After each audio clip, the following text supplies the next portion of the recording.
Hi Tom, just a review, mate, of some of the stuff we've been doing. This is a result of what, 4 or 5 years work now, from being a beginner when you had no golf clubs and couldn't even make a contact with the ball, and obviously now starting to get really powerful, some really good ball flight.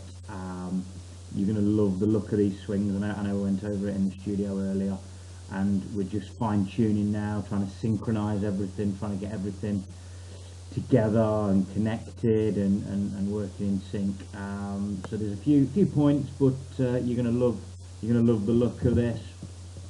As we discussed, mate, you get the golf club moving up the plane, up the original shaft plane quite nicely. You get a really good one-piece movement here. As you move this golf club away, you'll see that from face on as well. Really good movement with the body all together. At around this point here, we're gonna work on getting you to hinge the wrist a little bit more.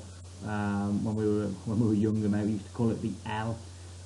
We just want to get a little bit earlier wrist set there. I know you know what that means. So we want to get a little bit more hinge here. The benefit of that is we might be able to keep your golf swing a little bit shorter. So we talk about hinging earlier, but keeping you a little bit shorter. I would love for you to finish somewhere here. Problem is you can't finish there because you've not got enough wrist hinge, so you need to keep going a little bit more. But I'd love to just get that a fraction shorter, and I just think that's going to really help with your timing on the downswing.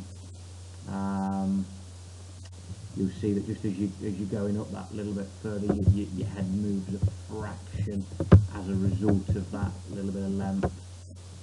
So I'd love to just shorten that up a little bit with a little bit more wrist hinge.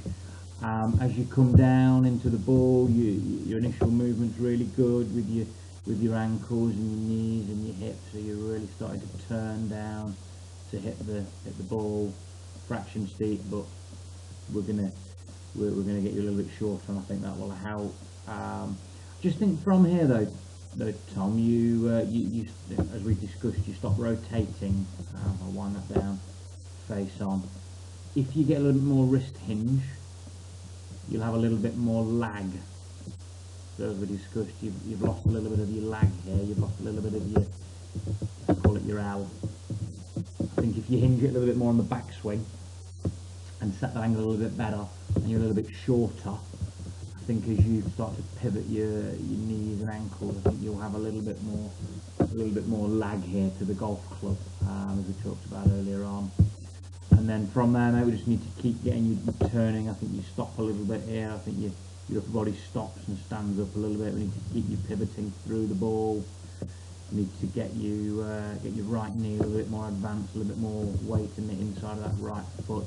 That's going to give you a little bit more shaft lean. We've did a bit of work on how to get a little bit more shaft lean here through shorter backswing, more wrist hinge, but then using your body more on the downswing. All in all though, Tom, absolutely fantastic. You see your pivot stops there, your body stops. That's where that left shot comes from. Keep turning your body, keep pivoting, keep turning your knees, keep turning your feet. Obviously always get balanced. I'll put it through a bit more when you turn. Obviously always balance, mate. You're starting to get a really beautiful balance now. Absolutely fantastic, mate. Keep it going, keep up the work, and we'll catch you Wednesday for your weekly training. Cheers, Tom.